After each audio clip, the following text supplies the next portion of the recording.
Battlefield 3 training series video, and today obviously we're going to be playing on Cold War. We're going to be playing Squad Deathmatch, and today we're covering the AN-94 assault rifle. Just real quickly before we get into it, just wanted to mention I made some new intros for this series. We've been doing them in After Effects.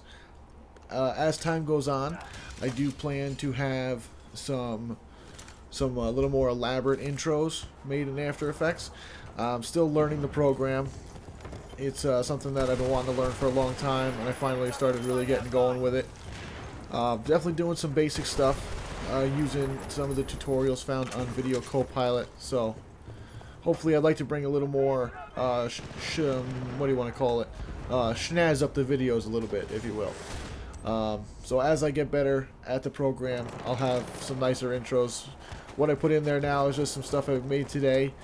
Definitely some basic stuff, but I was pretty happy with how they came out. So, alrighty, now this is going to be a slightly longer gameplay than usual. This was quite a long game. I had to edit it down a lot. I had to actually take some stuff completely out of it. I tried to keep in the best stuff, but some of it was just a really long game, and with the 15-minute time limit, you know, it makes it tough to sometimes get the games in there. So this is going to be a slightly longer video than my last couple, but you guys didn't seem to complain about them. You said, you know, you enjoyed the slightly longer video, so, you know, here we go. Here's a slightly longer one. So this gameplay, unlike most of my games where I'll get the gameplay the night before, and then I'll make the video the next day, so I'm always staying ahead of myself. I know what's coming up, what I'm going to be doing. This one is actually hot off the press from today. I got up and I started working on the After Effects intro, and once I was done with that, I started playing Bad Company 2 here. Got this gameplay and went from there. I played 2 or 3 games first, and then we hopped onto this server, and everything just clicked for me. I think I had a really good game. You guys will see as we watch. I was pretty happy with the gameplay. I don't know how you guys would classify it, but this weapon, the AN-94, we just unlocked it on the Jeffalicious class, the class I have for the Battlefield training videos. These videos here. And just to say real quick, I'm going to be playing exclusively, almost exclusively, on oh no, I'm sorry, I take that back. I was going to be playing exclusively on the Jeffalicious account, but you'll notice I'm playing on the J-Man Espresso account here, my main account. And I know this is the Battlefield 3 training series, and we're supposed to be doing it on the new account, but I was having problems logging on. My stats got reset. You know, I think it's a glitch. It happens now and then. You know, sometimes you sign on, you have no weapons. So I hopped on my other account. I had this weapon unlocked, so you'll notice that I didn't use anything that I wouldn't have unlocked already. So it's basically the same thing. This weapon here, if I had to pick one gun that I would have out of the entire game, it would either be this or the M16. I love this assault rifle. I use it all the time. If I had a favorite, I mean, it's a hard choice between this and the M16. Maybe I'd pick, I don't know. I mean, really, I don't think I'd be able to choose. They're both solid weapons, so either once you get to them, especially if you're playing on the PC and you're using the mouse, or, you know, even if you're good with the buttons on the controller with semi-auto weapons, if you find yourself good with the pistols, this is going to be a solid weapon. Even without Magnum ammo, this is my, alright, let's say it's my favorite assault rifle out of all of them. But even if it's second favorite, this is a solid weapon. Now, unlike some of the semi-auto weapons in Call of Duty and most other games, in my experience, even though this is semi-automatic, it'll fire as fast as you can push the trigger. So unlike having a rhythm to it, you know, like where you know, it'll lock you out, you can't fire it if you just hit the button as fast as you can. In Battlefield, as fast as you can push the trigger, it'll fire, which is great, because this weapon here is incredibly accurate. It fires a 2-shot burst, and in the game stats, it says that it'll be it's designed to put those 2 bullets into your target at up to 200 yards, which is quite a long distance. And, you know, quite frankly, this is a solid weapon. This is an incredibly accurate weapon. And once you get used to using a semi-automatic weapon, this is a great weapon to use. I mean, the only other semi-automatic is the M16. And really, they are two completely different weapons. The way they fire, the way they handle. The firing speed, like I said, is up to you. So really, unlike some of the other weapons we went through, like the AUG, the F2000, the XM8, which have their own speed, and you have to get used to it, this weapon fires as fast as you want it to fire, really. If you want to fire slow with it, fire slow with it. If you want to fire real fast with it, fire real fast with it. I mean, it's it's as fast as you can push the button, the bullets will come out.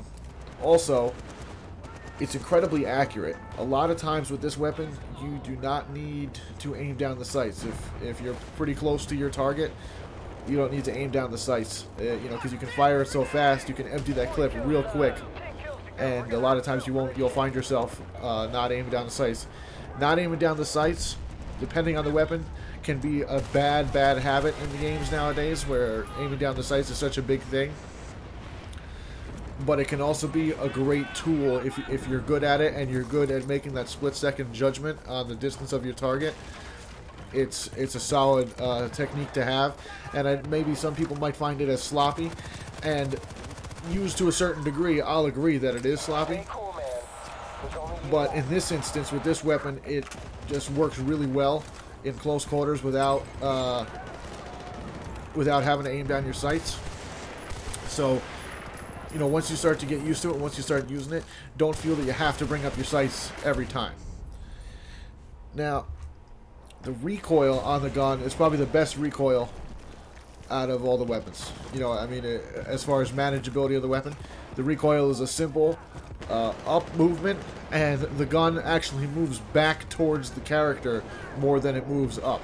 So it helps you really get in that rhythm of firing. Now that brings up another thing with the recoil and the firing speed.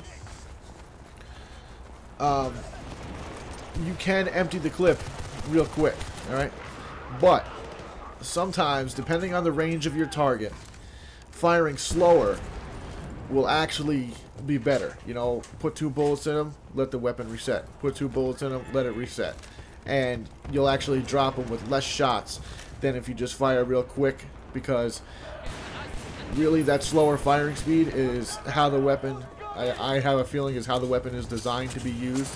So that slower firing speed is something that you definitely want to learn, and you definitely want to keep a handle on. Now, I'm not saying that I do that every time. I certainly don't. There's some situations you get in where you absolutely just, you got to fire the weapon or you're going to go down, and that's fine. Do what you need to do. But keep in mind that this weapon does benefit from a more controlled firing rate most of the time. Like I said, there's going to be those situations where you don't need to aim down the sights, and you can empty the clip real quick into the character and drop them no problem. A lot of times you'll see me not aim down the sights here, and maybe sometimes I should be aiming down the sights. So you want to watch out for that. Don't let yourself get too lazy with it. Make sure that, look, if you're firing 3 or 4 times, you can bring up your sights as you're firing. So if you find yourself not being as accurate as you like, just bring your sights up real quick and you'll be good. Now, as far as the different weapon characteristics for this gun, it looks quite unique.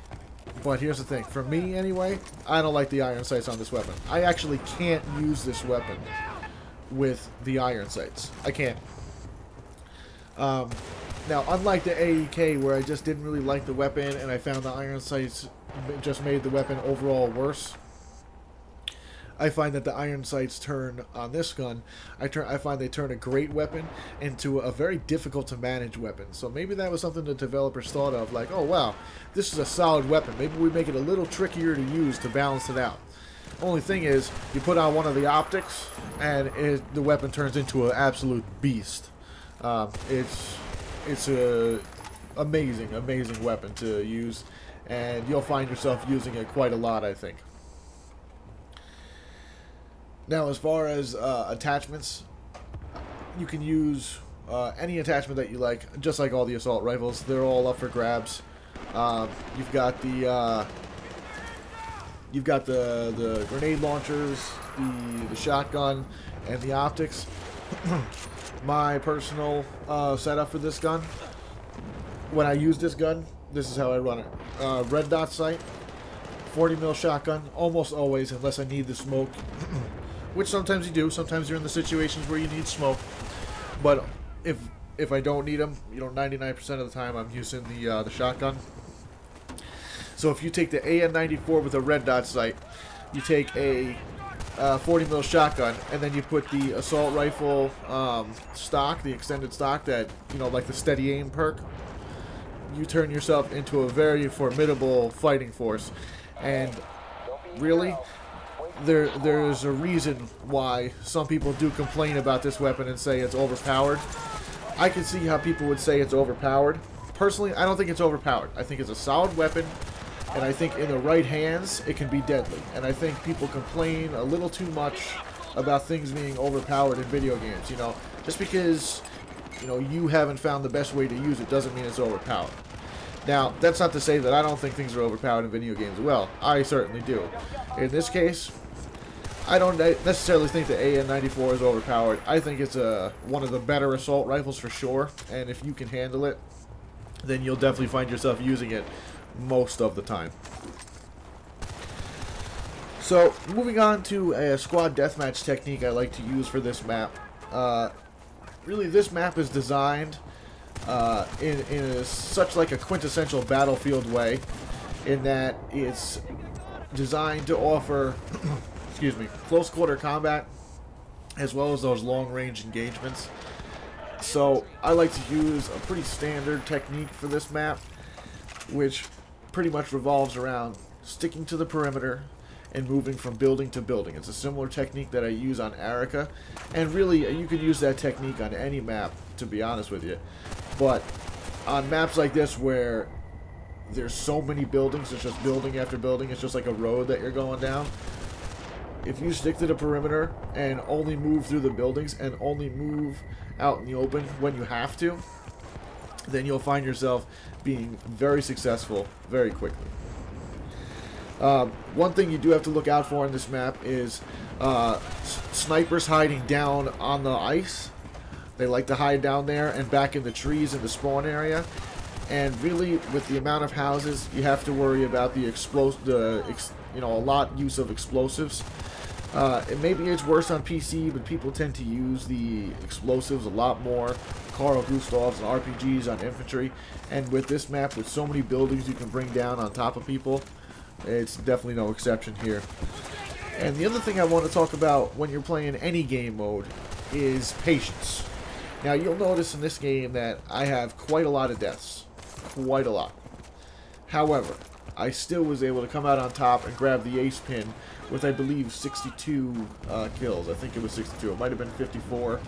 I don't know why those two numbers are in my head, but we'll see when we get to the scoreboard. But I also had a lot of deaths. Now, the reason why I was able to do that is because of something that I tell myself when I'm playing the game. If I play the game and I find myself dying frequently, if you could look at it from a third-person perspective, you would notice that each time you die, you become more frustrated, and you're more prone to run out in the open, to run into engagements that you shouldn't be running into, and making it harder for yourself. So what I like to do, every time I die, I like to just take a deep breath real quick and just tell myself, just reset. And that right there allows me to keep a proper mindset of not being reckless. Even though I might have a couple deaths and I might be behind, that still doesn't mean that you can't reset yourself and return to a victorious gameplay. So I did have to cut this short a little bit, but we didn't really miss much else.